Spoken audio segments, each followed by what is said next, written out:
So today we are going to discuss about the infective endocarditis. बच्चों बहुत ज्यादा important topic है infective endocarditis. तो सबसे पहले हम देखते हैं कि सर इसका मतलब क्या होता है। बच्चों इन्फेक्टिव का क्या मतलब है? इन्फेक्शन। इन्फेक्शन। एंडोकार्डाइटिस का क्या मतलब है कि जो आपकी एंडोकार्डियम लेयर है ना, हार्ट की सबसे अंदर वाली लेयर, अगर उसके अंदर इन्फ्लामेशन हो जाए, इन्फ्लामेशन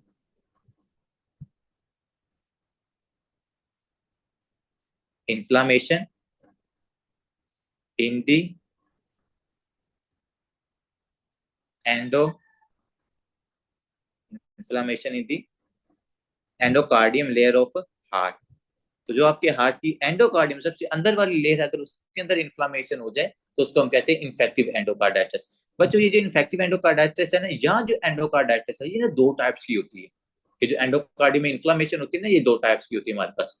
एक होती है अगर वो इन्फेक्शन की वजह से हमारे पास इन्फ्लामेशन हो जाए, जिसके अंदर डिफरेंट टाइप्स के भी हम बैक्टीरियाज हैं, there are a lot of bacterias जो वहां पर इन्फ्लामेशन काज करवा सकते हैं।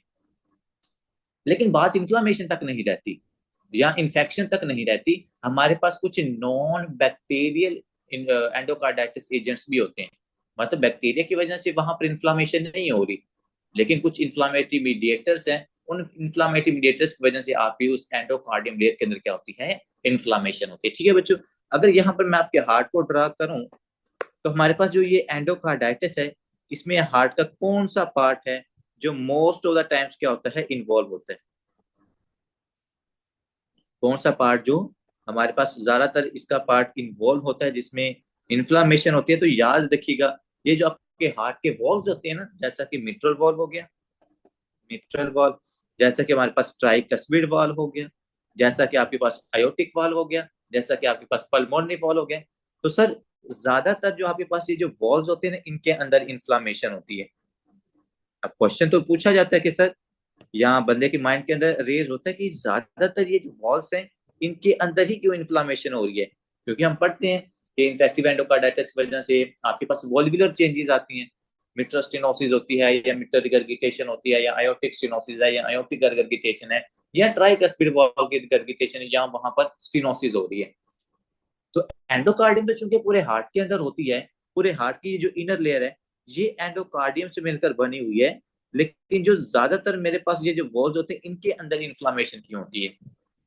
तो बच्चों जरा एक बात आपने याद रखनी है, हमारे पास जो बैक्टीरिया होता है ना, बैक्टीरिया आपके पास क्या करता है? बैक्टीरिया को जहां पे भी थोड़ी सी छुपने की जगह मिल जाए ना, या यहाँ जहां पर भी उसको कोलोनाइज करने का मौका मिल जाए, वो क्या करता है? वहां पर इन्फेक्शन काज करना शुरू कर देता है। अभी हम अगर आपके पूरे हार्ट को नोटिस करें ना, तो आपके पूरे हार्ट के अंदर जो ब्लड है ना, वो मूवमेंट के अंदर रहते हैं।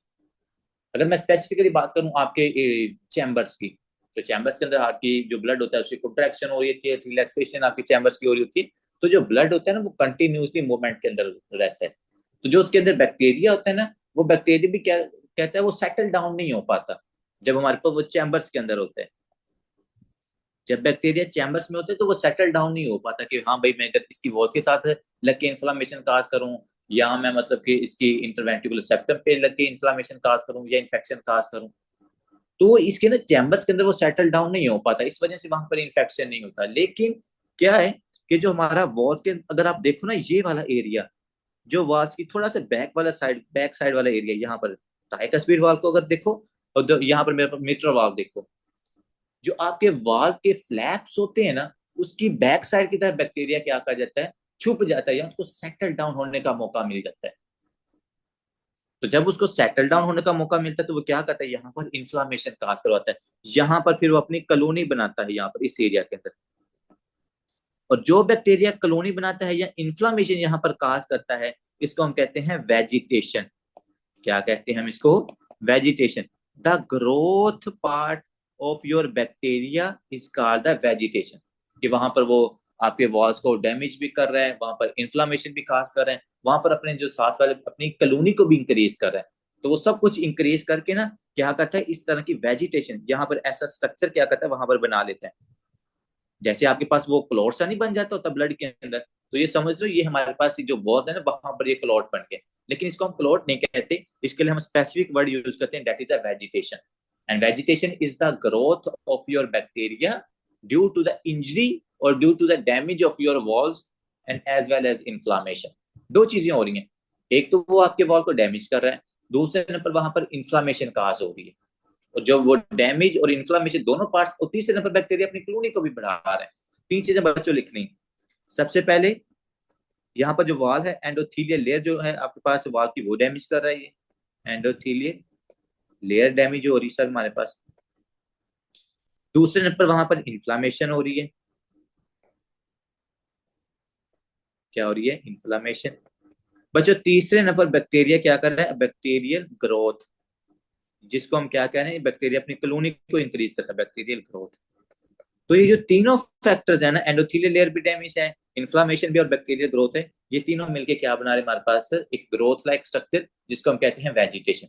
अब बच्चों ये जो वेजिटेशन है ये क्या करती है, छोटे छोटे मतलब कि एम्बोलाई भी बनाती है, और वो जो छोटे छोटे एम्बोलाई होते हैं वो आपकी ब्लड सर्कुलेशन के अंदर जाकर ना, जो आपकी बॉडी के अंदर जहां पर छोटी छोटी कैपिलरीज होती हैं, जैसे कि आपके नेल बेड्स हो गए, जैसे कि आपके फिंगर टिप्स हो गए, जैसे आपकी रेटिना हो गया, रेटिना की जो छोटी छोटी कैपिलरीज है, ये जो एम्पोलाई यहाँ से बनते हैं ना इस वेजिटेशन की ब्रेकडाउन से, फिर वो एम्पोलाई क्या करते हैं वहां पर जाके अकेमुलेट होकर इन्फ्लामेशन काज करते हैं, छोटी छोटी ब्लड वेसल्स के अंदर वो हेमरेज काज करते हैं, वही वाले एम्पोलाई।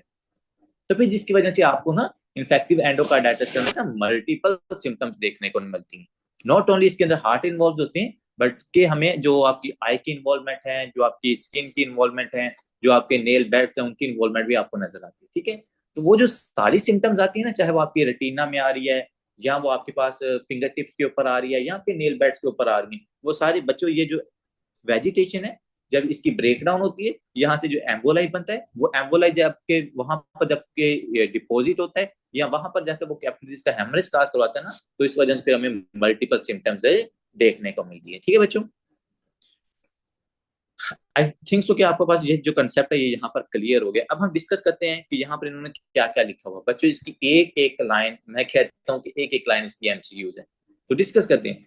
Infection of the endocardial surface of the heart, वही बात जो मैंने आपको अभी बताई है कि जो आपकी एंडोकार्डियल सरफेस है ना, जब से इनर सरफेस है आपकी हार्ट की, वहां पर इन्फ्लामेशन होती है, typically involving the more than one heart walls. तो मैंने आपको बताया ना कि ये ज्यादा किसको इन्वॉल्व करती है, आपके हार्ट वॉल्स को इन्वॉल्व करती है, और वो कह रहे हैं ज्यादातर एक से ज्यादा वॉल्स को इन्वॉल्व करती है। लेट्स सपोज आपका मिट्रल वाल इन्वॉल्व हुआ है, तो मिट्रल वाल के बाद आपके पास जो अयोटिक वाल है वो भी इन्वॉल्व हो सकता है। लेट्स सपोज वो मिट्रल स्टेनोसिस भी करवा रही है, और उसके साथ वो आपके पास अयोटिक स्टेनोसिस भी हो सकती है वहां पर, तो मोर देन वन वॉल्वुलर इन्वॉल्वमेंट आपको नजर आ सकती है। नेक्स्ट बात करते हैं कि सर ये जो इन्फेक्शन हो रहा है, ये इन्फेक्शन हमारे पास बैक्टीरियल होता है, वायरल होता है, फंगस होता है, पैरासिटिक होता है, या किसी और बग की वजह से होता है। तो बच्चों मोस्ट ऑफ द केसेस के अंदर 90% केसेस के अंदर हमारे पास जो बैक्टीरिया, या मैं कहता हूँ कि 95% केसेस के अंदर ना ये बैक्टीरियल इन्फेक्शन होता है, जो इन्फेक्टिव एंडोकार्डाइटिस है ना, जो इन्फेक्शन की वजह से वहां पर इन्फ्लामेशन हो रही है, तो 90% या 95% केसेस के अंदर ना हमारे पास ये बैक्टीरियल इन्फेक्शन होता है, कि बैक्टीरिया वहां पर जाकर इन्फेक्शन काज करवा के ना इन्फ्लामेशन काज करते हैं और मल्टीपल सिम्टम पेशेंट में काज करते हैं। अब नेक्स्ट बात करते हैं कि बच्चों हमारे पास ना दो टाइप्स होती हैं एंडोकार्डाइटिस की, सॉरी, एक को हम कहते हैं एक्यूट एंडोकार्डाइटिस, और एक को हम कहते हैं सब एक्यूट एंडोकार्डाइटिस। एक क्या होती है हमारे पास, एक्यूट एंडोकार्डाइटिस है, और दूसरी हमारे पास क्या है, सब एक्यूट एंडोकार्डाइटिस है। इसका पहले ना सिंपल कंसेप्ट समझें। एक्यूट एक्यूट एंडोकार्डाइटिस के अंदर आपने याद रखना है, एक्यूट कंडीशन आपको पता है जब भी होती है, या एक तो वो सडनली होती है, मतलब कि जो सिम्टम्स होती हैं वो हमारे पास पेशेंट में रैपिडली अपीयर होती हैं एक्यूट वाली कंडीशन के अंदर।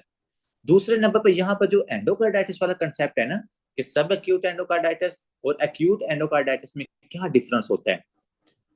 अगर आपका हार्ट का जो वॉल्स है वो बिल्कुल नॉर्मल है, मेरी भी जरा बात समझिएगा, एक पेशेंट है, उस पेशेंट के जो हार्ट के वॉल्स है ना वो बिल्कुल ठीक है, मतलब कि उससे पहले उसको कोई प्रॉब्लम नहीं हुई, या कोई उसको कोई प्रोस्थेटिक वाल्व हमने उसके हार्ट के अंदर नहीं लगाया, कोई वॉल्वुलर चेंज नहीं हुई, कोई सर्जरी उसके वॉल्स की, हार्ट के वॉल्स की कुछ भी नहीं हुआ, वो बिल्कुल ठीक थे। अगर पेशेंट के वॉल्स बिल्कुल ठीक हैं, ठीक होने के बाद अगर उसमें एंडोकार्डाइटिस हो रहा है ना, I am repeating my words बच्चों, अगर पेशेंट के हार्ट के वॉल्स बिल्कुल ठीक थे और वो ठीक होने के बाद उसके अंदर एंडोकार्डाइटिस हो रहा है ना, उसके वॉल्स के अंदर इन्फ्लामेशन हो रही है, वहां पर वेजिटेशन हो रही है, वेजिटेशन फॉर्मेशन हो रही है, इसको हम कहते हैं एक्यूट एंडोकार्डाइटिस। सब एक्यूट एंडोकार्डाइटिस क्या होता है? सब एक्यूट एंडोकार्डाइटिस याद रखना कि एक तो ये रैपिडली अपीयर नहीं होता, मतलब इस कंडीशन को डेवलप होने में टाइम लगता है।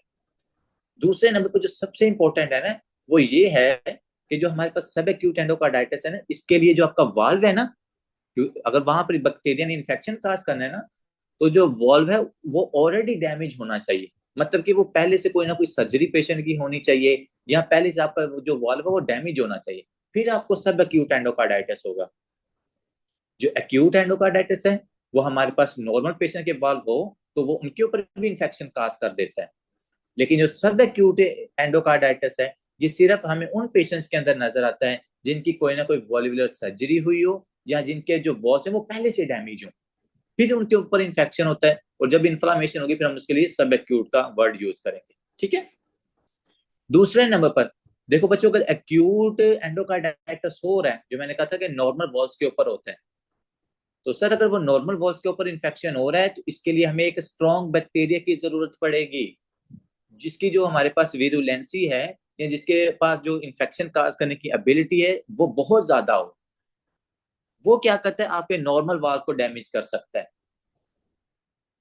तो जो हमारे पास दूसरा सब एक्यूट एंडोकार्डाइटिस है, उसके लिए हमने सबसे पहले जो आपका वॉल्व पहले से डैमेज हो, पहले पेशेंट इम्यूनो कम्प्रोमाइज हो, फिर वो बैक्टीरिया, क्योंकि वो बैक्टीरिया इतना बेचारा ना स्ट्रॉन्ग नहीं होता, उसकी जो विरुलेंसी है या एजेंसी है उसकी, तो वो क्या होती है हमारे पास कम होती है। एंटीजेनिसिटी का वर्ड हम उसके लिए यूज करते हैं। सब एक्यूट एंडोकार्डाइटिस के अंदर क्या होता है कि सर जो बैक्टीरिया सब एक्यूट एंडोकार्डाइटिस काज करवाता है, वो इतना पावरफुल नहीं होता कि वो एक नॉर्मल वाल को डैमेज कर सके। उसके लिए आपका वाल पहले से डैमेज होना चाहिए, आपकी कोई ना कोई सर्जरी हुई हो, या किसी और रीजन की वजह से हमारे पास जो वाल्व है ना वो डैमेज होना चाहिए, फिर उसके ऊपर जाके वो बैक्टीरिया क्या करता है, इन्फेक्शन काज करता है, और उस इन्फेक्शन को हम क्या कहते हैं, सब एक्यूट एंडोकार्डाइटिस। तो सबसे पहले आपने ये कंसेप्ट नहीं भूलना, क्योंकि मैं बार बार इसलिए रिपीट कर रहा हूँ कि ये बैक्टीरियल इनका नाम देके ना ये चीज पूछी जाती है हमारे पास। तो अब देखते हैं उन्होंने क्या लिखा है। सबसे पहले हम डिस्कस करते हैं एक्यूट एंडोकार्डाइटिस। देखो एक्यूट एंडोकार्डाइटिस में क्या लिखा है, क्लासिकली स्टेफलोकोकस ओरियस, के जो हमारे पास ये ग्राम पॉजिटिव बैक्टीरिया स्टेफलोकोकस ओरियस, और ये इसकी जो एंटीजेनिसिटी या जो इसकी विरुलेंसी है ये बहुत ज्यादा है। मतलब कि ये बड़ा खतरनाक बैक्टीरिया है। ये आपके पास नॉर्मल स्किन को डैमेज कर सकते हैं, ये नॉर्मल जीआईटी ट्रैक को डैमेज कर सकते हैं, ये नॉर्मल हार्ट को डैमेज कर सकते हैं, वहां पर इन्फ्लामेशन काज कर सकते हैं। तो इसलिए तो मैंने आपको कहा था कि एक्यूट के लिए अगर आपका वॉल नॉर्मल भी है ना, तो ये उसके ऊपर क्या कर देगा, इन्फ्लामेशन काज कर देगा। और वो कौन काज कर रहे हैं, उसके लिए हमारे पास एक स्ट्रॉन्ग बैक्टीरिया होना चाहिए, that is a staphylococcus aureus, जिसकी जो विरुलेंसी है वो भी ज्यादा है, जिसकी जो एंटोजेनिसिटी है वो भी ज्यादा होती है। ठीक है बच्चों। Large destructive vegetation on the previous normal walls, देखा उसने वर्ड यूज किए ना, कि जो पहले से नॉर्मल वॉल्स होते हैं ना, उन नॉर्मल वॉल्स के ऊपर क्या करता है, ये लार्ज वेजिटेशन बनाता है, मतलब काफी ज्यादा इन्फ्लेमेशन काज करता है। अगर हम यहाँ पर देखो, उन्होंने पिक्चर के अंदर भी दिखाया हुआ, ये देखो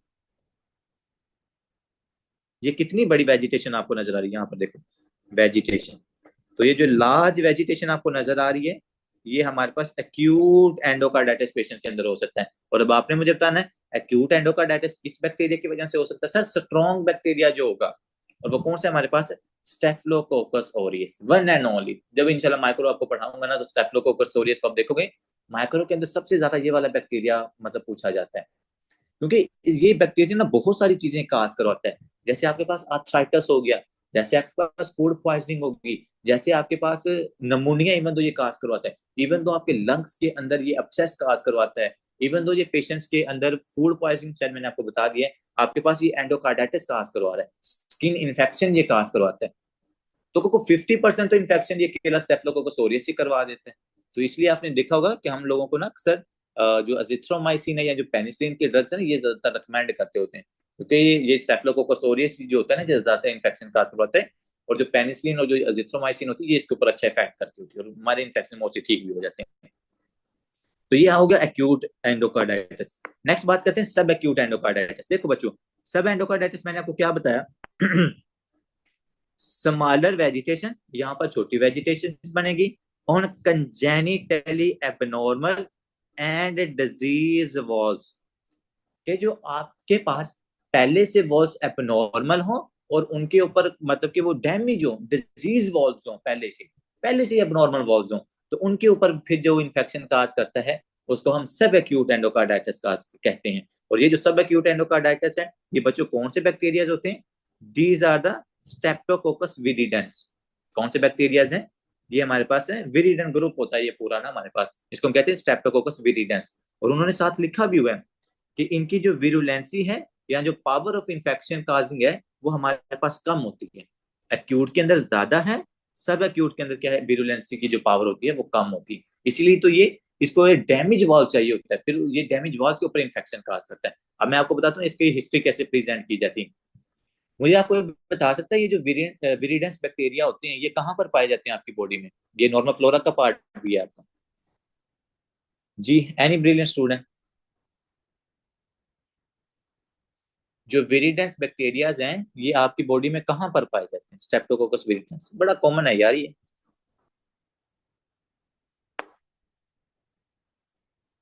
हाँ जी, ओरल कैविटी के अंदर। वेरी गुड डॉक्टर किरण। डॉक्टर किरण कह रही कि सर ये जो हमारे पास स्ट्रेप्टोकोकस विरिडेंस है ना, ये आपकी ओरल कैविटी के अंदर पाए जाते हैं। अब आपने ये बात ही समझ ली, क्योंकि पता है सिनेरियो किस तरह पूछा जाता है कि हमारे पास एक पेशेंट आया था, वो पेशेंट ने आज से 2 साल पहले क्या करवाया था? अपर एक्सपायरेटरी ट्रैक कह सकते हैं। आज से 2 साल पहले उसका क्या हुआ था? वॉल्वुलर चेंज हुई थी, मतलब हमने उसके अंदर ना प्रोस्थेटिक वाल्व लगाया। अब यहाँ से एक का आपको क्लू मिल गया कि जिसका वाल्व है वो डैमेज है, वो पहले से चेंज हुआ हुआ है, वो एबनॉर्मल है, ठीक है। अब वो कह रहे हैं कि 2 साल बाद वो पेशेंट क्या हुआ कि उसको ना मतलब कि उसके टूथ पेन हुई है, जिसके लिए वो वर्ड यूज करते हैं टूथ एक्ट। तो उसको टूथ पेन हुई है, तो जैसे वो डेंटिस्ट के पास गया ना, तो डेंटिस्ट ने क्या किया, उसके वो उस दांत को निकाल दिया। अब दांत को निकालने के बाद वो साथ ये वर्ड यूज करेंगे कि उसने प्रिकॉशंस को यूज नहीं किया। और कुछ दिनों के बाद वो पेशेंट हमारे पास 2 वीक्स या 3 वीक्स के बाद वो पेशेंट हमारे पास प्रेजेंट करता है किसकी सिम्टम के साथ? इन्फेक्टिव एंडोकार्डाइटिस की। तो ये चीज हमारे पास कैसे पॉसिबल होगी बच्चों? अब देखिए 2 से 3 साल पहले क्या हुआ उस पेशेंट का? वॉल्वुलर चेंज हुई, इसका मतलब उसके अंदर जो वॉल्व्स है वो प्रोस्थेटिक वॉल्व है, या मतलब कि उसका जो वॉल्व है वो हमारे पास डैमेज हुआ हुआ पहले से, उसको हमने रिपेयर किया हुआ पहले से, ठीक है। दूसरे नंबर पर जब आप ओरल कैविटी मतलब टूथ एक्सट्रैक्शन करते हो, या आप दाढ़ को निकालते हो या दांत को निकाला जाता है ना, तो उस दौरान आपकी जो ओरल कैविटी ना, इसमें ये वाला बैक्टीरिया जो विरिडेंस बैक्टीरिया होते हैं ना, ये प्रेजेंट होते हैं। तो जब आप दांत को निकाल रहे होते हैं ना, तो हम क्या करते हैं, ओरल कैविटी को डैमेज करते हैं। तो ये जो बैक्टीरिया होते हैं ना, ये आपकी ब्लड सर्कुलेशन में चले जाते हैं, क्योंकि हम कैपिलरीज को भी डैमेज कर रहे होते हैं, ब्लीडिंग वगैरह हो रही होती है। तो ये बैक्टीरिया आपके ब्लड में चले जाते हैं, विरिडेंस स्ट्रेप्टोकोकाई।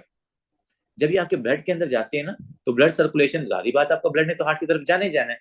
तो वो वाला ब्लड जिसके अंदर ये बैक्टीरिया प्रेजेंट है, जब ये आपके हार्ट के अंदर जाएंगे, तो वहां पर आप देखेंगे ओ माय गॉड, यहाँ पर तो वॉल डैमेज हुआ हुआ है, यहाँ पर तो वीक वॉल है, यहाँ पर तो नॉर्मल वॉल है।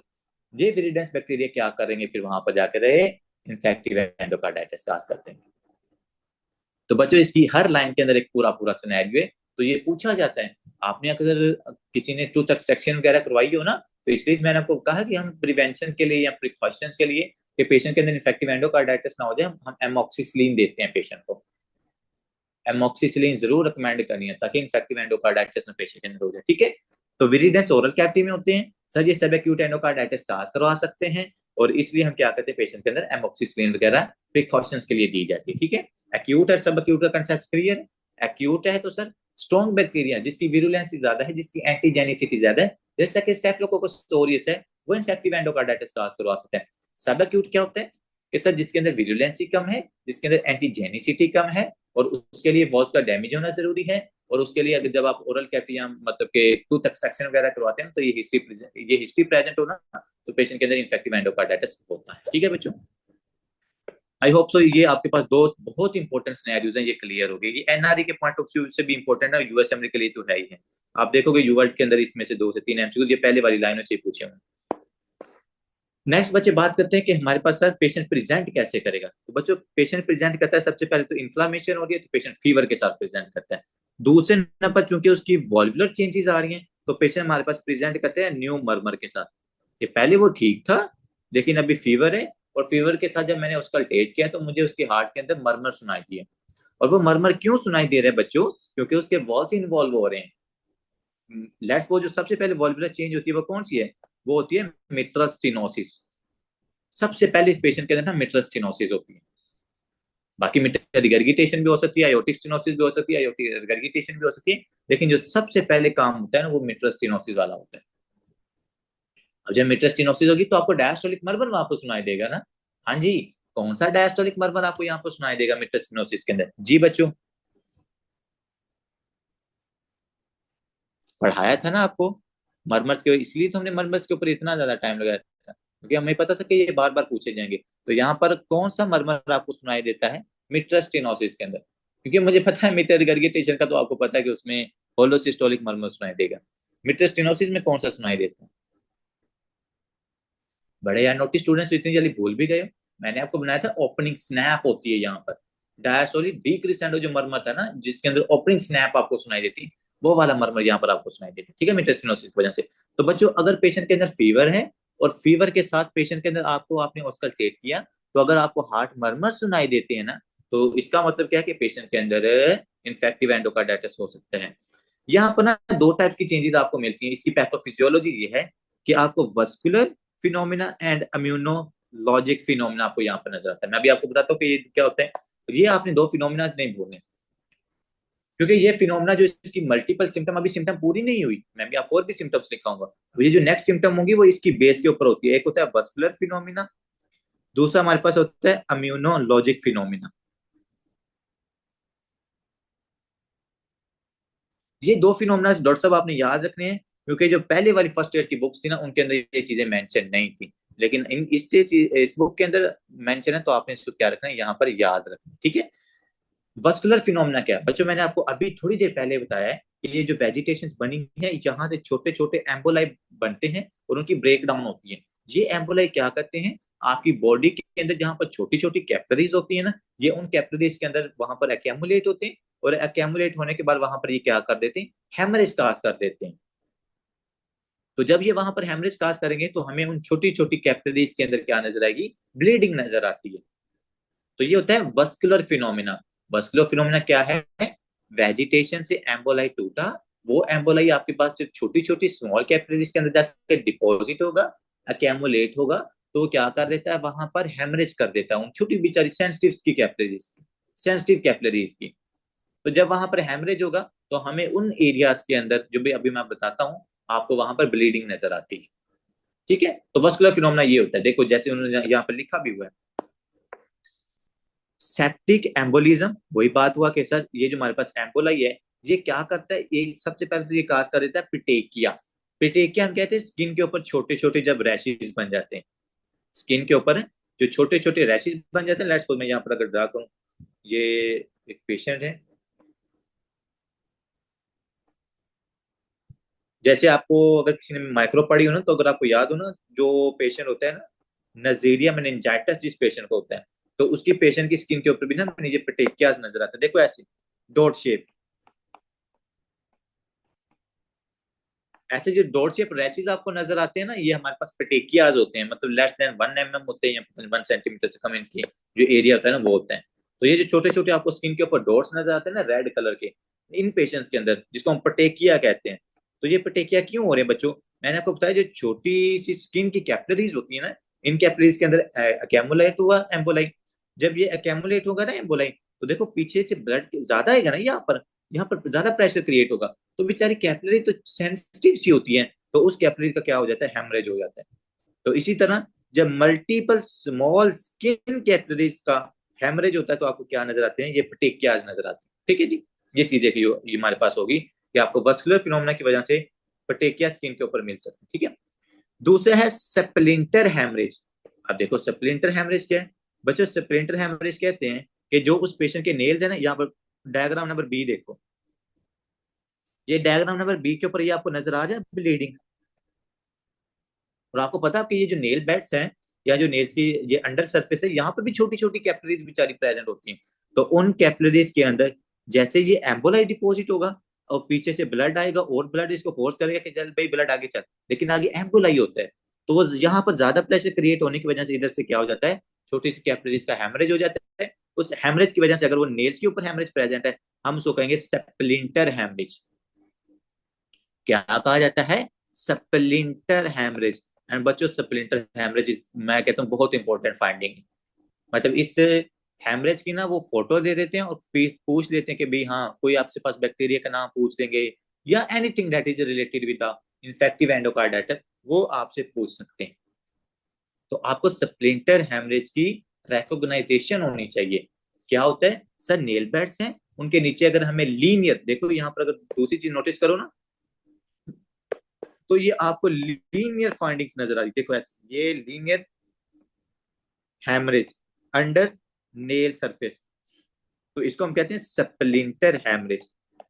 और ये किसकी वजह से हो रहा है? यहाँ पर वस्कुलर फिनोमिना की वजह से हो रहा है। मतलब जो यहाँ पर कैपिलरीज हैं, कैपिलरीज के अंदर वो जो एम्बोलाई डिपॉजिट हो गई, इसको क्या करेगा? हेमरेज इसका काज कर देगा। ठीक है बच्चों। दूसरे नंबर आपको नजर आती हैं ये वस्कुलर फिनोमिना की वजह से जैनवे लियंस। क्या नजर आते हैं हमारे पास? जैनवे लियंस आपको नजर आती है। अब यहाँ पर उन्होंने जैनवे लियंस की फोटो नहीं दी, लेकिन पहले वाली बुक के अंदर उन्होंने दी हुई थी। तो बच्चों जैनवे लियंस क्या है, मैं एक दो चीज आपको यहाँ से ही बता देता हूँ कि जो आपके पाम्स और जो सोल्स है ना, आपके या जो पाम्स हैं और जो आपके पास सोल्स होती हैं, वहां पर आपको अरिथमेटिस लियंस नजर आती हैं। अरिथमेटिस का वर्ड जहां पर भी यूज करेंगे ना, बहुत ज्यादा इस वर्ड को यूज करेंगे। डर्माटोलॉजी के अंदर भी यूज करेंगे, मतलब माइक्रो में भी यूज किया जाता है। मतलब कि अलॉट ऑफ टॉपिक्स के अंदर ये वाला जो वर्ड है एरिथीमा, ये हम यूज करते हैं। तो वैसे एरिथीमा का जो सिंपल मतलब होता है, ये होता है redness of skin. Redness of skin और redness of part of skin, ठीक है जी, उसको हम एरिथीमा कहते हैं। तो जेनवेलियंस क्या हो गया बच्चों? मैं आपके साथ इसकी फोटो शेयर कर दूंगा। ये हमारे पास होते हैं पेनलेस। सबसे पहले मतलब क्या हुआ? पेनलेस, फ्लैट, मतलब बिल्कुल फ्लैट है, ये उभरे हुए नहीं होंगे। एरिथेमेटस मतलब रेड कलर के, पाम्स और सोल्स के ऊपर जो रैशेस होंगे। लेट्स सपोज अगर मैं यहाँ पर आपको छोटा सा हैंड ड्रॉ करता हूँ, तो ये आपका हैंड हो गया।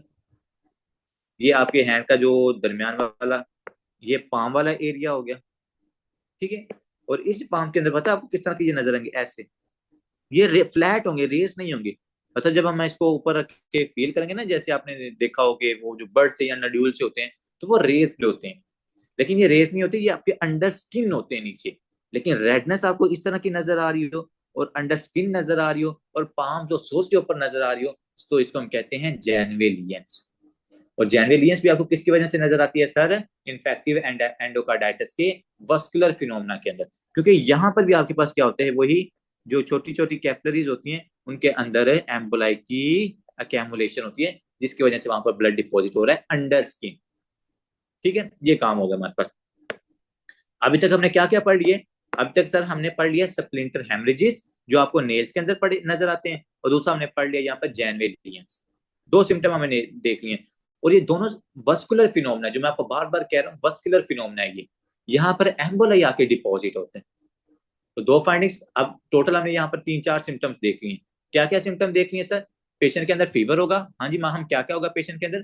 फीवर होगा, उसके अंदर हमें मरमर सुनाई देगा, उस पेशेंट के अंदर हमें वस्कुलर फिनोमिना के अंदर स्प्लिंटर हेमरेजेस नजर आएंगे, और उस पेशेंट के अंदर हमें जैनवेलियंस नजर आएंगे। ठीक है जी। जैनवेलियंस पाम्स और सोल्स के अंदर होती हैं, और जो हमारे पास ये इसको कहते हैं स्प्लिंटर हेमरेज, वो आपको नेल्स के अंदर नजर आता है। ठीक है, जैसे यहाँ पर डायग्राम नंबर बी के अंदर आपको नजर आ रहा है। आगे बच्चों बात करते हैं इम्यूनोलॉजिक फिनोमिना। अब इम्यूनोलॉजिक फिनोमिना पता क्या होता है? जब आपके पास एंटीजन, मतलब ये बैक्टीरिया है ना, बैक्टीरियल इन्फेक्शन था, जब आपका एंटीजन और उस एंटीजन को पकड़ लेती है आपकी एंटीबॉडी। क्या हुआ सर? ये बैक्टीरिया था, इस बैक्टीरिया को पकड़ लिया मेरे पास इम्यून सिस्टम ने, या एंटीबॉडी का मैं वर्ड यहाँ पर यूज करूँ, और इसको कैप्चर कर लिया। तो बच्चों जब भी एंटीजन और एंटीबॉडी, देखो एंटीजन बैक्टीरिया के लिए हम कहते हैं, और एंटीजन ये हमारा एंटीबॉडी हो गया इम्यून सिस्टम का पार्ट। एंटीजन और एंटीबॉडी जब दोनों आपस में मिलते हैं, और इसको हम कहते हैं इम्यून कम्प्लेक्सिस, और इस इम्यून कम्प्लेक्स को हम हाइपर सेंसिटिविटी टाइप 3 रिएक्शंस भी कहते होते हैं। तो चूंकि सर ये बैक्टीरियल इन्फेक्शन था, तो जैसे वहां से बैक्टीरिया निकला, आपके इम्यून सिस्टम ने क्या किया? उसके खिलाफ एंटीबॉडीज बनाई, और जब वो एंटीबॉडीज ने बैक्टीरिया को पकड़ा ना, तो उन्होंने क्या बना दिया? Immune complex. और वो इम्यून कम्प्लेक्स क्या होता है? एंटीजन और एंटीबॉडी का कम्प्लेक्स। अब बच्चों इस तरह के हमारे पास क्या हंड्रेड्स ऑफ इम्यून कम्प्लेक्सेस बनेंगे, क्योंकि काफी सारे बैक्टीरिया की कॉलोनी थी, तो हंड्रेड्स ऑफ इम्यून कम्प्लेक्सेस आपको यहाँ पर नजर आएंगे।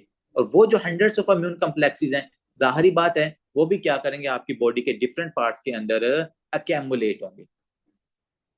जब ये इम्यून कम्प्लेक्सेस जो आपके पास इन्फेक्टिव एंडोकार्डाइटिस की वजह से बने हैं, जब ये इम्यून कम्प्लेक्सेस डिपॉजिट होंगे ना आपकी बॉडी के डिफरेंट पार्ट्स के अंदर, तो उनकी वजह से क्या क्या सिम्टम आएंगे, जरा हम ये देखते हैं। ठीक है, तो सबसे पहले उसने लिखा है कि जो इम्यूनोलॉजिक फिनोमेना, क्योंकि दो टाइप्स के फिनोमेना है, vascular phenomena and immunologic phenomena. तो बच्चों जो इम्यूनोलॉजिक फिनोमेना, इसमें क्या होता है, इम्यून कम्प्लेक्स बनता है। और कैसे इम्यून कम्प्लेक्स बनता है ये मैंने आपको बता दिया है। ये इम्यून कम्प्लेक्स क्या करता है, फिर इसकी डेपोजिशन होती है। इम्यून कम्प्लेक्स की क्या होती है, डेपोजिशन। बच्चों ये वाला कंसेप्ट हमने बहुत जगह के ऊपर पढ़ना है, इम्यूनोलॉजी के अंदर भी हमने पढ़ना है, हाइपर सेंसिटिविटी, ये टाइप 3 रिएक्शन होता है। हमने आपकी रीनल के अंदर भी इससे रिलेटेड काफी सारे टॉपिक्स पढ़ने हैं। तो अगर आपको यहाँ पर भी पता चल जाए ना कि एंटीजन मतलब बैक्टीरिया और एंटीबॉडी जो इम्यून सिस्टम का पार्ट है, ये दोनों मिलके क्या बनाते हैं, इम्यून कम्प्लेक्स। और वो इम्यून कम्प्लेक्स आपकी बॉडी के जिस जिस पार्ट के अंदर डिपॉजिट होगा, वो वहां पर इन्फ्लामेशन या वहां पर हेमरेज काज कर देता है। ठीक है, छोटी छोटी कैपिलरीज के अंदर। तो इम्यून कम्प्लेक्स चूंकि यहाँ पर इन्फेक्टिव एंडोकार्डाइटिस के अंदर भी बन रहा है, तो ये देखो ये जहां पर भी डिपॉजिट होगा वहां पर ये क्या कर देगा, सिम्टम काज करवा सकता है। सबसे पहले ये क्या करवा सकता है, ग्लोमेरुलोनेफ्राइटिस। आपकी किडनी के अंदर जो नेफ्रॉन है, नेफ्रॉन के ऊपर जो कैपिलरीज होती है उसको हम ग्लोमेरुलाई कहते हैं, जो टफ्ट ऑफ कैपिलरीज होता है। तो वो जो ग्लोमेरुलाई होता है, जैसे मैं अगर यहाँ पर ड्रा करूं ग्लोमेरुलाई को, चलें ऐसे समझ, ये बूमेंस कैप्सूल होता है नीचे की तरफ, ये ऊपर से आपके पास आता है टफ्ट ऑफ कैपिलरीज, या जिसको हम कहते हैं ग्लोमेरुलाई। तो ये जो बच्चों आपकी इम्यून कम्प्लेक्सीज है ना, ये ज्यादातर आपके इस इम्यून कम्प्लेक्सीज ना इस ग्लोमेरुलस के अंदर डिपॉजिट हो जाते हैं। जब ये ग्लोमेरुलस के अंदर डिपॉजिट होंगे, ये क्या काज करवा देंगे, ग्लोमेरुलोनेफ्राइटिस, मतलब इस ग्लोमेरुला के अंदर इन्फ्लामेशन काज कर देंगे। तो जब ग्लोमेरुलोनेफ्राइटिस काज करेंगे ना, तो पेशेंट के अंदर रीनल फेलियर वाली सिम्टम आएंगे, मतलब कि या नेफ्रोटिक सिंड्रोम हो सकता है या नेफ्रीटिक सिंड्रोम हो सकता है। मोस्ट ऑफ द केसेस के अंदर हमें यहाँ पर ना नेफ्रीटिक सिंड्रोम मिलता है कि पेशेंट का जो यूरिन होता है ना, उसमें ब्लड आना शुरू हो जाता है, हीमेट्यूरिया होना शुरू हो जाता है पेशेंट को। तो ये चीज आपने याद रखनी है कि इन्फेक्टिव एंडोकार्डाइटिस के अंदर हीमाचूरिया भी पेशेंट को हो सकता है। और वह क्यों हो रहा है, इम्यून कम्प्लेक्स बना, ग्लोमेरुला में डिपॉजिट हुआ, ग्लोमेरुलस को उसने डैमेज किया, जब वो डैमेज करेगा तो वहां पर ब्लड की फिल्ट्रेशन नहीं होगी, वो ब्लड क्या करेगा, आपके यूरिन के अंदर जाना शुरू हो जाएगा। ठीक है, ये पहली सिम्टम होगी। दूसरी बात करते हैं ओस्लर नोड्स की।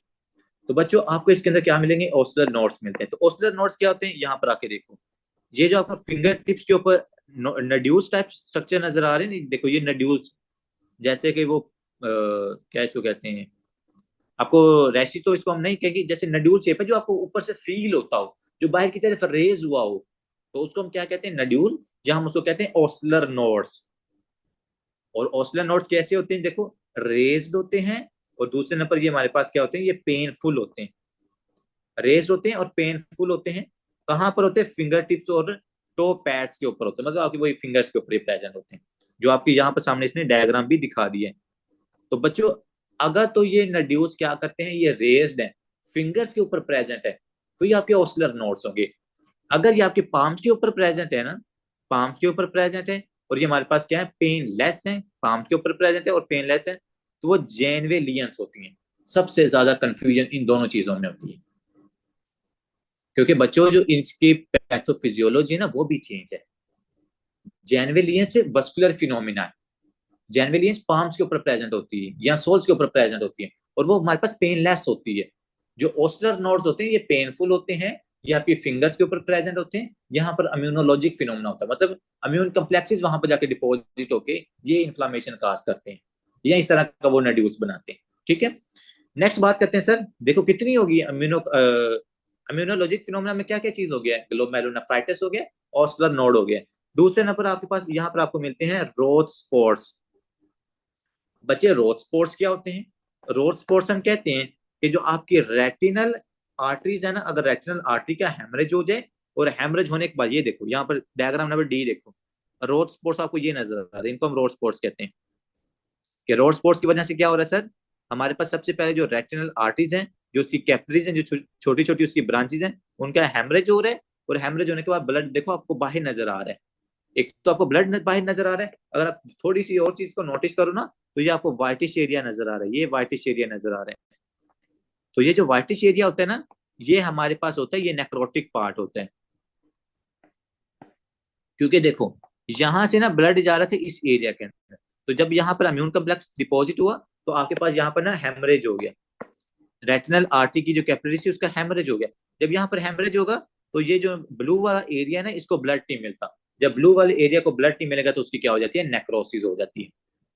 तो रोज स्पॉट्स हमारे पास क्या होते हैं बच्चों, ये जो आपके पास पेल सेंटर्स नजर आते हैं ना, एक तो आपको हेमरेज नजर आ रहा हो और दूसरे नंबर आपको पेल सेंटर्स नजर आ रहे हो, और किसकी वजह से, इम्यूनोलॉजिक फिनोमिना है। हेमरेज प्लस नेक्रोसिस या मतलब पेल सेंटर्स आपको नजर आ रहे हैं, उसको हम रोज स्पॉट्स कहते हैं।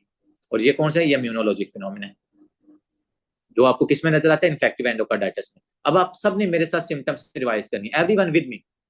सबसे पहली सिम्टम क्या हो सकती है इस पेशेंट में, सर फीवर।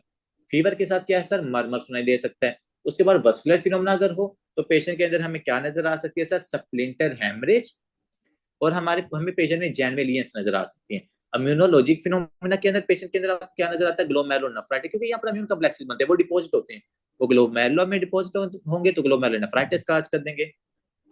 वो आपके पास फिंगर टिप्स के अंदर, उसकी अंडर स्किन के अंदर डिपॉजिट होंगे तो वहां पर ओस्लर नोड्स काज कर देंगे। और अगर अब आपके पास रेटिनल आर्टरी का हेमरेज करवाएं तो उसकी वजह से हमें क्या नजर आएंगे, रोज स्पॉट्स।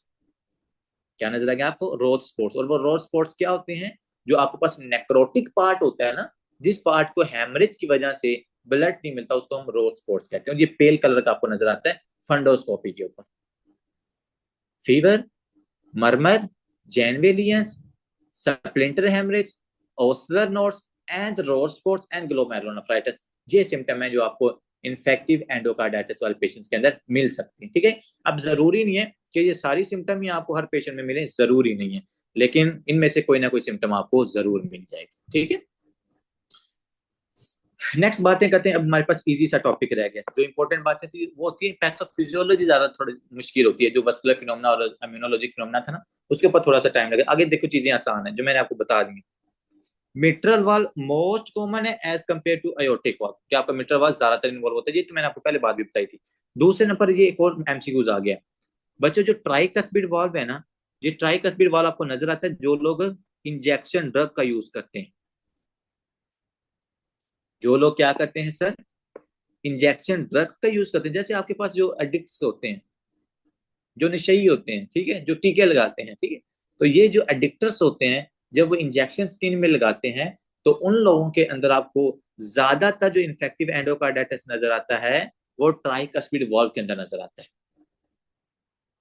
अब आप में से कोई बता सकता है ऐसा क्यों है कि वो जो इंजेक्शन ड्रग्स यूज करते हैं उनके अंदर ज्यादातर ट्राइकस्पिड वाल्व के अंदर ही क्यों इन्फ्लामेशन या इन्फेक्टिव एंडोकार्डाइटिस हो रहा है। ज्यादातर तो हमने कहा था मिट्रल वाल्व में होता है, लेकिन इन लोगों के अंदर ज्यादातर इसमें ट्राइकस्पिड वाल्व में क्यों हो रहा है जी, एनीवन। क्वेश्चन इजी है, क्वेश्चन मुश्किल नहीं है।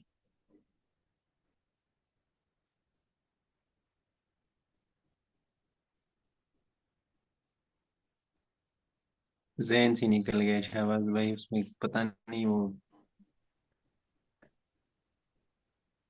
जेन से नहीं ना निकलना चाहिए डॉक्टर साहब, जेन से नहीं निकलना चाहिए।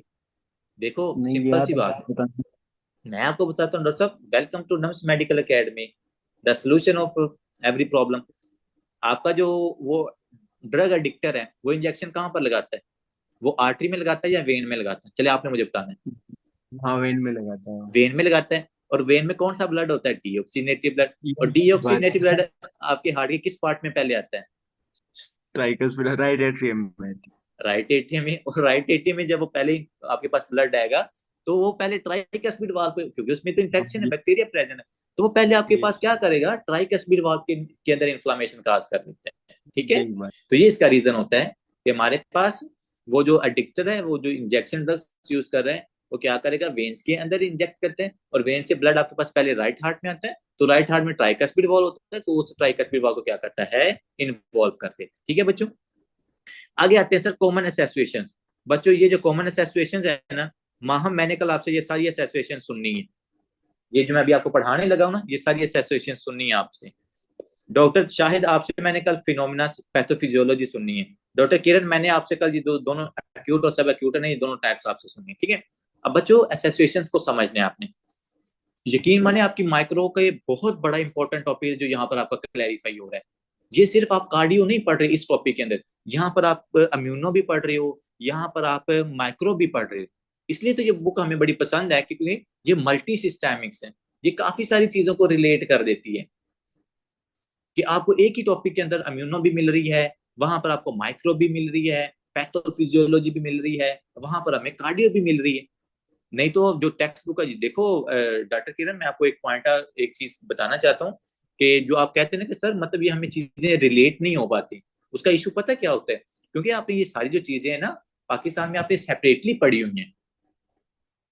अगर मैं आपको माइक्रो पढ़ाऊंगा तो वो आपने सिर्फ माइक्रो में पढ़ी हुई है, उसने आपने उसको ना इन्फेक्टिव एंडोकार्डाइटिस के साथ रिलेट करके नहीं पढ़ा हुआ, इसलिए आपको यहाँ पर प्रॉब्लम थोड़ी सी हो रही है। या अगर मैं ये फिनोमेना पढ़ा रहा हूँ ना, मस्कुलर फिनोमेना या इम्यूनोलॉजिक फिनोमेना, तो ये इम्यूनोलॉजी का टॉपिक है, तो आपने इम्यूनो में जरूर पढ़ा होगा, लेकिन आपने इन्फेक्टिव एंडोकार्डाइटिस के साथ रिलेट करके नहीं पढ़ा होगा।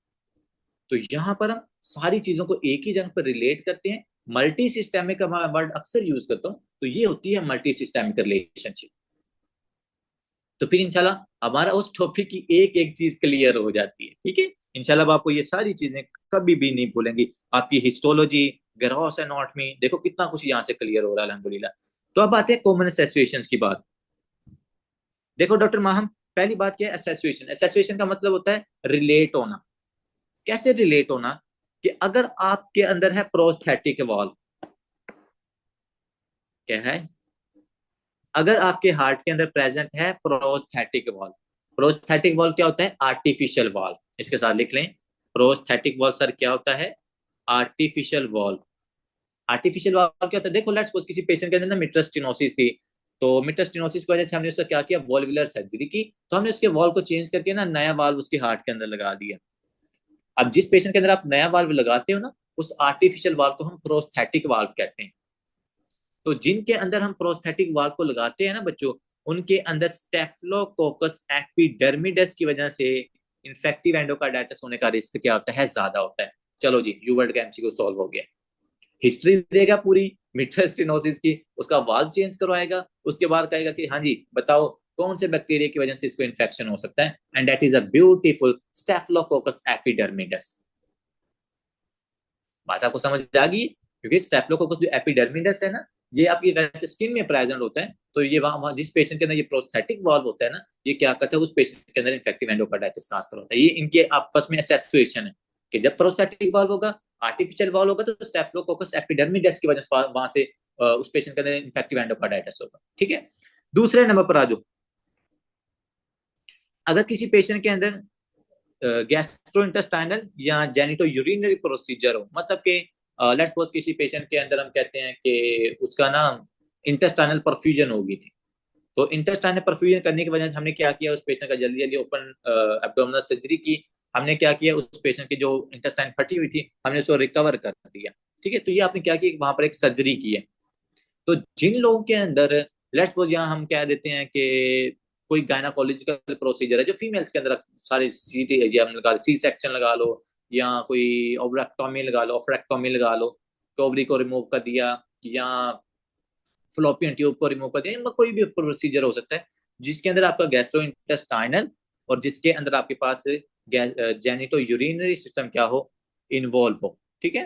तो उस पेशेंट के अंदर क्या हो सकता है? जिनके ये वाले प्रोसीजर्स होते हैं ना, उनको किस बैक्टीरिया की वजह से इन्फेक्टिव एंडोकार्डाइटिस हो सकता है? That is enterococcus. अगर प्रोस्थेटिक वाल्व है तो किसकी वजह से बच्चों इन्फेक्शन होगा? सर स्टेफिलोकोकस एपिडर्मिडस की वजह से।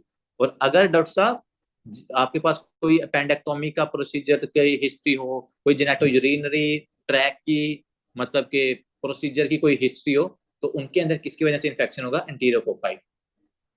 एंटीरोकोकाई की वजह से क्या हो रहा है? सिंपल सी बात है, एंटीरोकोकाई होता है ऐसे बैक्टीरिया जो आपके जीआईटी ट्रैक के अंदर प्रेजेंट होते हैं।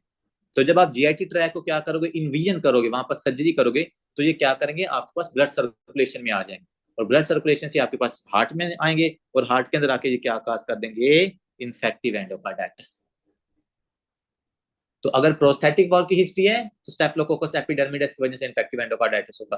अगर जीआई और जेयू प्रोसीजर की हिस्ट्री है तो एंटीरोकोकाई की वजह से होगा। तो ये बड़ा खतरनाक होता है अगर जीआई एंटीरोकोकाई की वजह से अगर आपको इन्फेक्टिव एंडोकार्डाइटिस हो रहा है।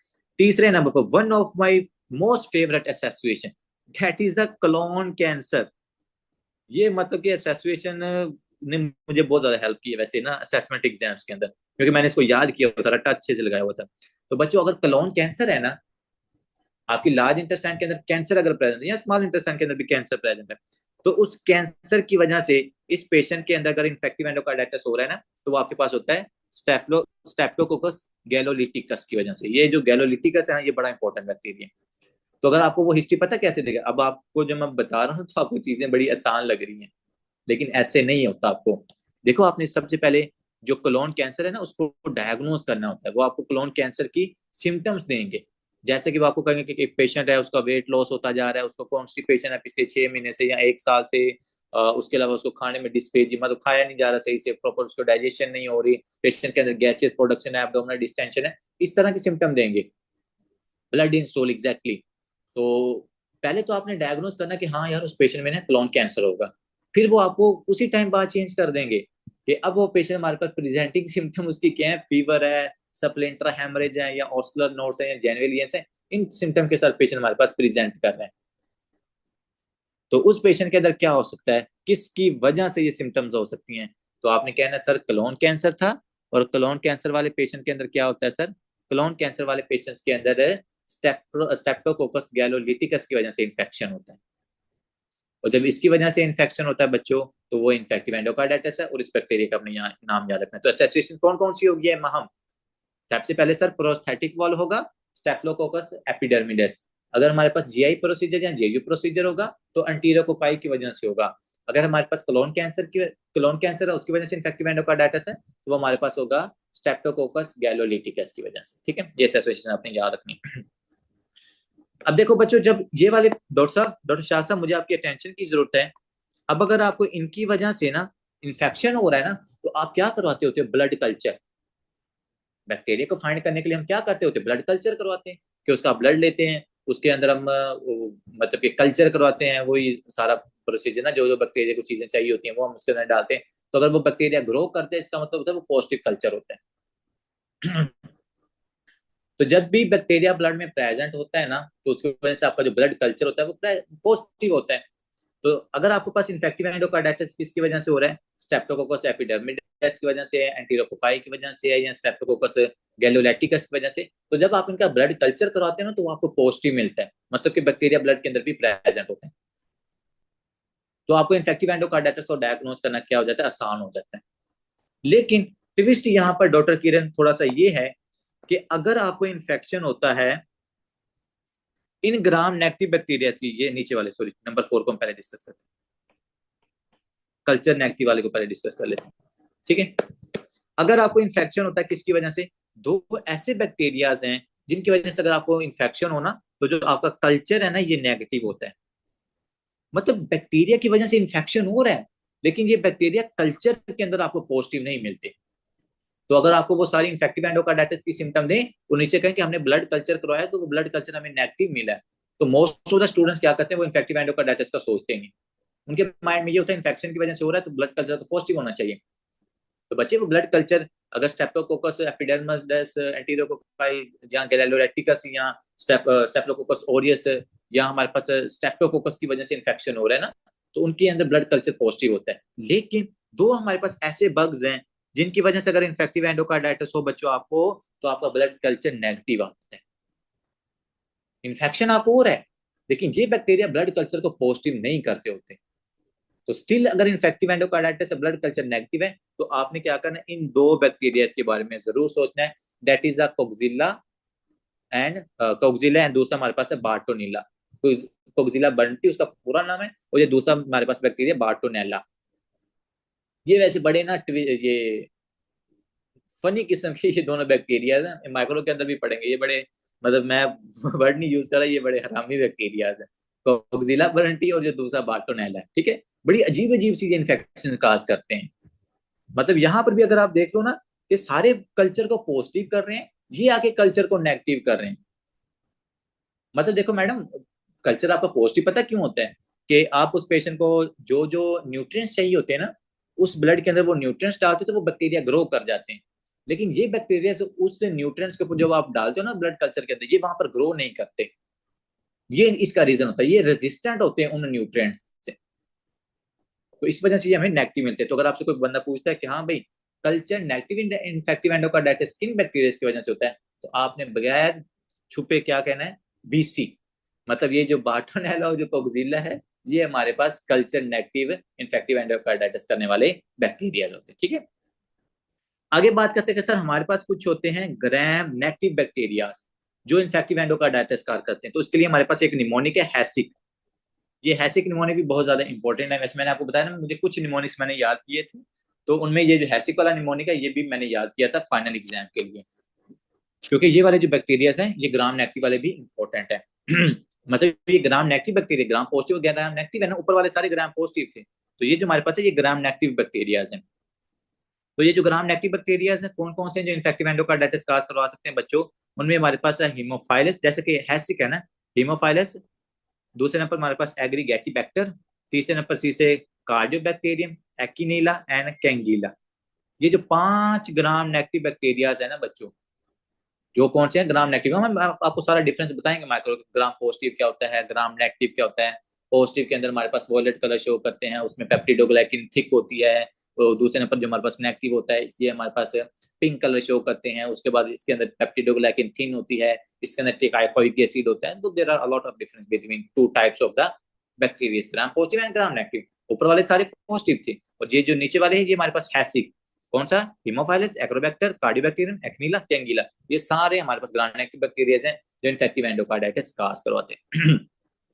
नेक्स्ट आते हैं सर नंबर 6 के ऊपर, कि अगर पेशेंट क्या कर रहा है, इंजेक्शन यूज करता है। अगर बच्चों इन्फेक्शन पेशेंट इंजेक्शन यूज करता है, तो उसको किस किस बैक्टीरिया की वजह से इन्फेक्शन हो सकता है, या किस किस फंगस की वजह से भी इन्फेक्शन हो सकता है। उसमें एक हमारे पास है कैंडिडा, दूसरा नंबर हमारे पास क्या है, स्टेफिलोकोकस ऑरियस, तीसरे नंबर हमारे पास है सूडोमोनास। तो अगर आप इंजेक्शन का यूज करें, क्योंकि जो स्टेफिलोकोकस ऑरियस है ना, ये आपकी स्किन के अंदर भी पाया जाता है। एक हमारे पास जो स्टेफिलोकोकस एपिडर्मिडस है, और दूसरे नंबर जो स्टेफिलोकोकस ऑरियस है ना, ये आपकी स्किन के अंदर भी पाया जाता है, उसके नॉर्मल फ्लोरा का पार्ट है। तो अगर आप इंजेक्शन यूज करोगे, तो आपको स्टेफिलोकोकस ऑरियस, सूडोमोनास एरोजिनोसा और कैंडिडा, इनकी वजह से इन्फेक्शन हो सकता है। मैं आपको ये सजेस्ट करूंगा कि इनमें से स्टेफिलोकोकस ऑरियस का नाम याद करें, क्योंकि ज्यादातर एसोसिएशन इसकी है।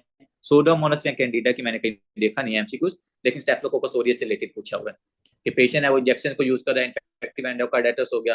पहले तो आपसे पूछेंगे कौन सा वाल्व इन्वॉल्व होगा, ट्राइकस्पिड होगा। किस बैक्टीरिया की वजह से हो सकता है, तो वो है स्टेफिलोकोकस ऑरियस, क्योंकि हमें पता है स्टेफिलोकोकस ऑरियस से एक तो ये एक्यूट एंडोकार्डाइटिस भी काज करवाता है ना, कि नॉर्मल हार्ट्स को भी ये इन्वॉल्व कर सकता है। ठीक है बच्चों, तो ये देख लो हमने कितनी ज्यादा इसकी एसोसिएशन पढ़ ली है। और आपकी माइक्रो का एक बड़ा सा जो पोर्शन था ना, जो हार्ट के अंदर प्रॉब्लम्स काज करता है, वो आपका सॉल्व हो गया।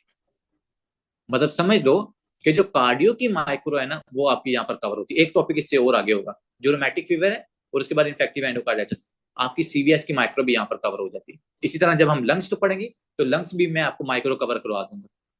तो इंशाल्लाह जैसे हम सिस्टम्स करेंगे, आपकी आधे से ज्यादा, इवन तो मैं कहता हूँ 60% में आपकी माइक्रो भी कवर करवा दूंगा। और वो वाली माइक्रो जो आपको आती होगी, और वो वाली माइक्रो जो आप अप्लाई करना भी जानते हो। अब जो चीजें हमने यहाँ पर पढ़ी है, इंशाल्लाह ये आपको कभी नहीं भूलने वाली, अगर आप इसको अच्छे से याद कर लो। प्रोस्थेटिक वॉल्व है, कौन सा बैक्टीरिया है, सिर्फ हमने माइक्रो के अंदर पता क्या पढ़ना होगा, कि स्टेफिलोकोकस एपिडर्मिडस है, इसका एजेंट क्या होता है, इसका एंटीजन क्या है, ये ग्राम पॉजिटिव है या ग्राम नेगेटिव है, और ये कैसे इन्फेक्शन काज करता है। इसी तरह ग्राम नेगेटिव है, तो उनकी क्या क्या स्पेसिफिसिटी या करेक्टरिस्टिक्स होते हैं, वो हमने ये पढ़नी है। वो क्या क्या काज करते हैं, वो हम यहाँ पर साथ साथ पढ़ते जाएंगे। ठीक है बच्चों, तो इंजेक्शन यूज है, तो हमने स्टेफिलोकोकस ऑरियस को याद रखना है। आगे आते हैं कि सर ये इतना सारा कुछ एसोसिएशन यहाँ पर खत्म होगी। डॉक्टर माह, मैंने कल आपसे ये 6 एसोसिएशन सुननी है। ठीक है, एंडोथीलियल इंजरी, तो हमने कहा था कि सर एंडोथीलियल की इंजरी तो होती है, एंडोथीलियल इंजरी की वजह से आपके पास क्या हो रहा है, फॉर्मेशन ऑफ द वेजिटेशन, कि सर वहां पर हमारे पास इस तरह के लार्ज जो स्ट्रक्चर्स हैं उनकी फॉर्मेशन हो रही है। और इस लार्ज स्ट्रक्चर में क्या क्या सर, वहां पर प्लेटलेट्स भी हैं, फाइब्रिन प्रोटीन भी है, वही ना इन्फ्लामेशन की वजह से। उसके अलावा माइक्रोब्स भी हैं, जो हमने कहा था बैक्टीरिया की कॉलोनी वहां पर हो रही है। तो वेजिटेशन सर, इसमें प्लेटलेट्स भी हैं, फिब्रिन भी है, माइक्रोब्स भी हैं, हार्ट वाल्स के ऊपर ये वेजिटेशन बनती हैं। और इसकी वजह से हमारे पास क्या हो सकता है, वॉल की रिगर्गिटेशन हो सकती है, सेप्टिक एम्बोलिज्म हो सकती है, वॉल्वुलर स्टेनोसिस हो सकती है। ये सारी सिम्टम आपको इस पेशेंट के अंदर नजर आती है, जो हम ऑलरेडी डिस्कस कर चुके हैं। Systemic circulation in left sided endocarditis and pulmonary in the right sided. तो वही बात है कि अगर हमारे पास लेफ्ट साइड का है तो आपको सिस्टेमिक सर्कुलेशन में प्रॉब्लम आएगी, और अगर राइट साइड का है तो आपको पल्मोनरी सर्कुलेशन में प्रॉब्लम होगी। वही ट्राइकस्पिड एंडोकार्डाइटिस है तो सारी बात है, पेशेंट के अंदर राइट हार्ट इन्वॉल्व होगा, अगर मिट्रल वाल या एयोटिक वाल है तो लेफ्ट साइड आपको इन्वॉल्व होगी। ठीक है, नेक्स्ट बात करते हैं कि सर इस पेशेंट को हम डायग्नोस कैसे कर सकते हैं, how we can diagnose the patient of infective endocarditis. तो चलो बच्चों, आपकी मेडिसिन भी यहाँ से कवर होगी, मेडिसिन भी यहाँ से कवर होगी है कि डायग्नोस करने के लिए मैंने क्या करना है, मल्टीपल ब्लड कल्चर्स आपने करवाने हैं इसके, और उसके बाद आपने करवानी है इकोकार्डियोग्राफी। चलो जी, मल्टीपल ब्लड कल्चर करवाने हैं, इकोकार्डियोग्राफी करवानी है। मल्टीपल ब्लड कल्चर करवाओगे तो आपको बैक्टीरिया का पता चल जाएगा, इकोकार्डियोग्राफी करवाओगे तो आपको वॉल्वुलर में कितनी स्टेनोसिस हुई है या रिगर्गिटेशन हुई है या हार्ट के अंदर इन्फ्लामेशन कहां पर हुई है, वो सारी चीजें आपको पता चल जाएंगी। तो मल्टीपल ब्लड कल्चर यानी इकोकार्डियोग्राफी इन्फेक्टिव एंडोकार्डाइटिस के अंदर आपने करवानी है। बाकी सर एक बात रह गई है, हमारे पास मेडिसिन भी खत्म हो जानी है, वो कौन सा, वो है ट्रीटमेंट। तो बच्चों ट्रीटमेंट आपने क्या करना है, एंटीबायोटिक्स देनी होती है पेशेंट को। इन्फेक्टिव एंडोकार्डाइटिस वाले पेशेंट को आपने अंडरलाइन काज को ठीक करना होता है, और उसके बाद आपने एंटीबायोटिक्स के ऊपर इस पेशेंट को डालना होता है।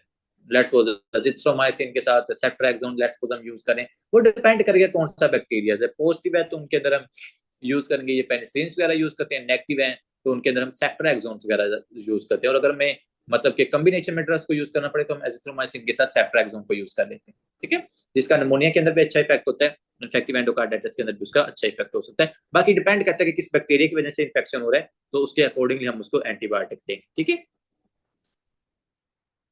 अभी इन्फेक्टिव एंडोकार्डाइटिस की बात यहाँ पर खत्म नहीं होती, बिल्कुल जी। ड्यू क्राइटेरिया को हम यूज करेंगे, ड्यू क्राइटेरिया को यूज करके उसके अंदर जितना स्केल आएगा उस स्केल के हिसाब से हम इसको डायग्नोस करके इसका जो ट्रीटमेंट है वो स्टार्ट करेंगे। ठीक है डॉक्टर साहब, आगे हमारे पास आता है नॉन बैक्टीरियल थ्रोम्बोटिक एंडोकार्डाइटिस। अब आप कहेंगे सर ज्यादातर तो जो एंडोकार्डाइटिस होता है वो हमारे पास बैक्टीरिया की वजह से होता है। तो बच्चों मैंने कहा था 90 to 95% तो बैक्टीरिया की वजह से होता है, बट ये हमारे पास नॉन बैक्टीरिया मतलब बैक्टीरिया के ना होने की वजह से भी आपको एंडोकार्डाइटिस हो सकता है। क्योंकि हमने एंडोकार्डाइटिस में क्या चीज देखी थी सर, एंडोकार्डाइटिस में हमने देखा है कि हमारे पास जो मिट्रल वॉल है ना वो डैमेज हो रहे हैं। आपके मिट्रल वॉल्स डैमेज मतलब कोई भी वॉल जो है ना वहां पर डैमेज हो रहे हैं, वहां पर इन्फ्लामेशन हो रही है, वहां पर मेरे पास प्लेटलेट्स डिपॉजिट हो रही है, वहां पर फिब्रिन डिपॉजिट हो रही है, और प्लस उसमें माइक्रोब्स आते हैं। तो अगर माइक्रोब्स ना हो तो स्टिल मेरे पास वहां पर क्या हो सकती है, वेजिटेशन की फॉर्मेशन हो सकती है, क्योंकि एंडोथीलियल तो डैमेज हो रही है। एंडोथीलियल डैमेज होगी, नीचे से कोलेजन एक्सपोज होगा, कोलेजन एक्सपोज होगा, उसके ऊपर आके प्लेटलेट्स लगेंगे, उसके ऊपर आके फिब्रिन लगेगी, तो वो क्या कर देगी, वहां पर वेजिटेशन या वहां पर थ्रोम्बस को बना देगी। और उस थ्रोम्बस की वजह से भी हमारे पास क्या है, उस पेशेंट के जो वॉल्व्स होते हैं ना बच्चे, उन वॉल्वुलर चेंजेस आती हैं, इसलिए हम इसको कहते हैं non bacterial thrombotic endocarditis. Bacteria present नहीं होगा, थ्रोम्बस प्रेजेंट होगा, और उस थ्रोम्बस के साथ एंडोकार्डाइटिस भी होगा, मतलब वहां पर इन्फ्लामेशन भी होगी। आल्सो कॉल्ड द मेरेंटिक एंडोकार्डाइटिस, तो जो बैक्टीरिया की वजह से नहीं होती तो उसको हम क्या कहते हैं, मेरेंटिक एंडोकार्डाइटिस भी कहते हैं। ठीक है जी, रेयरली मतलब कि बहुत कम केस में, जैसा आपको बताया ना कि ऑलमोस्ट 5 to सिर्फ 10% लोगों के अंदर हमें ये नजर आती है, 90 to 95% लोगों के अंदर इन्फेक्टिव एंडोकार्डाइटिस होता है। ठीक है, अब देखो वेजिटेशन क्या है sir, vegetation typically arise on the mitral, vegetation typically arise on the mitral and the aortic valve and consist of sterile. बच्चों स्टीराइल का मतलब होता है कि वहां पर बैक्टीरिया प्रेजेंट नहीं होता, जैसे हम कहते हैं ना कि ये इस पेशेंट को सर स्टीराइल पाइयूरिया, तो मतलब ऐसा पाइयूरिया जिसमें बैक्टीरिया प्रेजेंट नहीं है, तो वहां पर ऐसा थ्रोम्बस बनेगा, ऐसी वेजिटेशन बनेगी जिसमें बैक्टीरिया प्रेजेंट नहीं होगा। अगर बैक्टीरिया प्रेजेंट नहीं है तो सर क्या होगा, प्लेटलेट रिच थ्रोम्बस होगा। मैंने आपको पूरा ये एथेरोस्क्लेरोसिस के अंदर पढ़ाया हुआ सारा टॉपिक ना, कि जहां आगे फिर हम पढ़ेंगे प्राइमरी स्टेसिस और सेकेंडरी स्टेसिस के अंदर ना कि ये थ्रोम्बस कैसे बनता होता है। तो जब आपके पास एंडोथीलियल लेयर डैमेज हो जाए ना बच्चों, जब आपके पास एंडोथीलियल लेयर डैमेज हो जाए तो उसके बाद एंडोथेलियल लेयर डैमेज होने के बाद पता क्या होता है, नीचे आपके पास होती है बेसमेंट मेम्ब्रेन। तो इस बेसमेंट मेम्ब्रेन के साथ जब आपके पास प्लेटलेट्स इसके साथ एक्सपोजर हो जाता है ना, क्योंकि नॉर्मली तो एंडोथेलियल सेल प्रेजेंट होती है, तो बेसमेंट मेम्ब्रेन के साथ प्लेटलेट्स का एक्सपोजर नहीं होता, जब एंडोथेलियल लेयर की इंजरी हो जाए वो इन्फ्लेमेटरी मीडिएटर्स की वजह से, वो bacteria whatever the reason, जब ये एंडोथेलियल लेयर डैमेज हो जाएगी ना एंडोकार्डियम की वजह से, ये बेसमेंट मेम्ब्रेन एक्सपोज होती है। जब बेसमेंट मेम्ब्रेन एक्सपोज होती है तो इसके ऊपर प्लेटलेट्स इस तरह के लगना शुरू हो जाते हैं। जब प्लेटलेट्स लगेंगे तो ये क्या कर देंगे, यहाँ पर वेजिटेशन की फॉर्मेशन कर देंगे। जब ये वेजिटेशन की फॉर्मेशन हमारे वॉल्स के पास हो जाएगी, उसको हम नॉन बैक्टीरियल एंडोकार्डाइटिस कह देते हैं। फिर यहाँ से भी आपसे जो एम्बोलाई ना इधर से भी बनेंगे, लेकिन डिफरेंस सिर्फ इतना है कि यहाँ पर बैक्टीरिया नहीं होगा, बाकी सारा कुछ यहाँ पर प्रेजेंट होगा। ठीक है, अब उन्होंने कहा कि सर ये जो हमारे पास थ्रोम्बस बना है ये क्या है, ये डेट डिसलॉड्स इजीली, मतलब ये इजीली टूट जाता है, मतलब एम्बोला ये इजीली काज कर सकता है।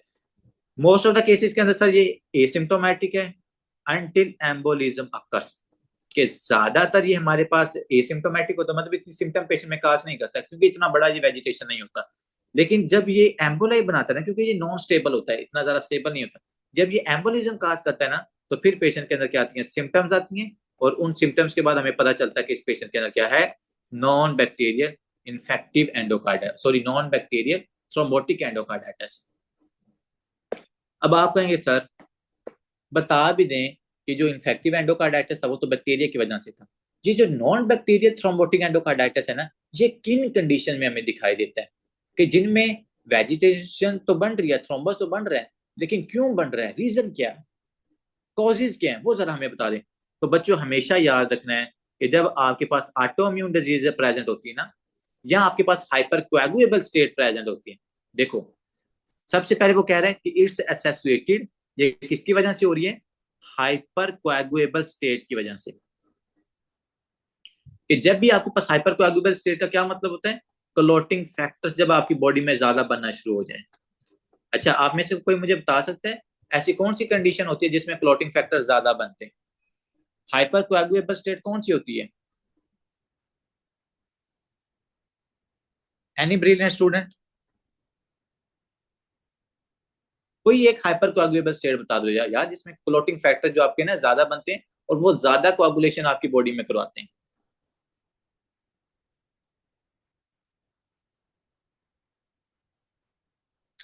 भाई प्रेगनेंसी हो गया है, कैंसर हो गया है, ये सारी हाइपर कोएगुएबल स्टेट्स होती हैं बच्चों। प्रेगनेंसी जो होती है ना आपके पास, प्रेगनेंसी हाइपर कोएगुएबल स्टेट होती है, उसमें क्लॉटिंग फैक्टर ज्यादा बनते हैं।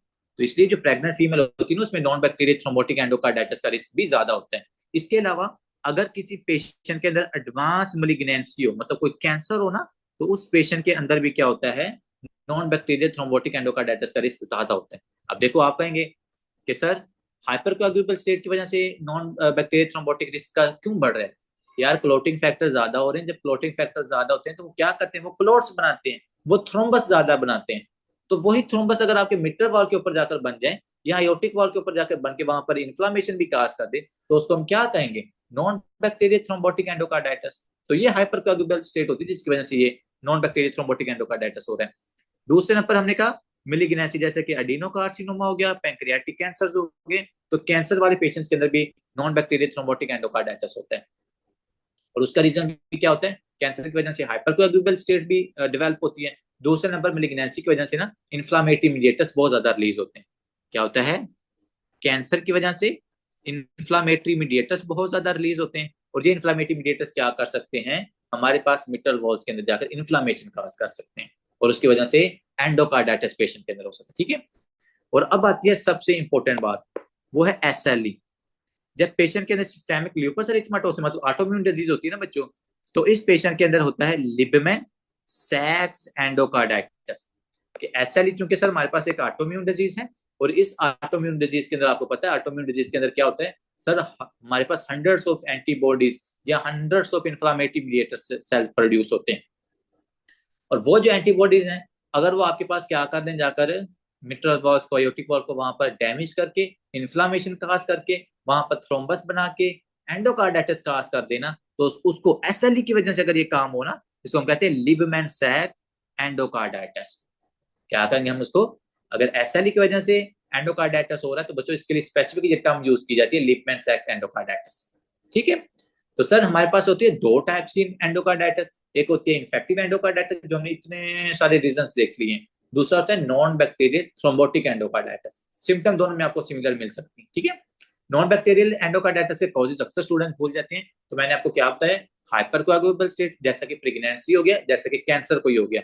तो दूसरे पर आपने याद रखनी SLE या ऑटोइम्यून डिजीज। इसके अलावा कोई और भी एंटी ऑटोइम्यून डिजीज होगी ना, तो उसके अंदर भी एंटीबॉडीज बनती है, inflammatory mediators, cell inflammatory mediators बनते हैं, तो वो इन्फ्लामेशन काज कर सकते हैं और एंडोकार्डाइटिस काज कर सकते हैं। और अगर वो SLE की वजह से आपको नॉन बैक्टीरियल थ्रोम्बोटिक एंडोकार्डाइटिस हो रहा है, जिसके बारे में पूछा जाता है यूएसएमएल एग्जाम के अंदर, तो उसको हम कहते हैं लिपमैन सैक्स एंडोकार्डाइटिस। ठीक है बच्चों, so that's all about today lecture.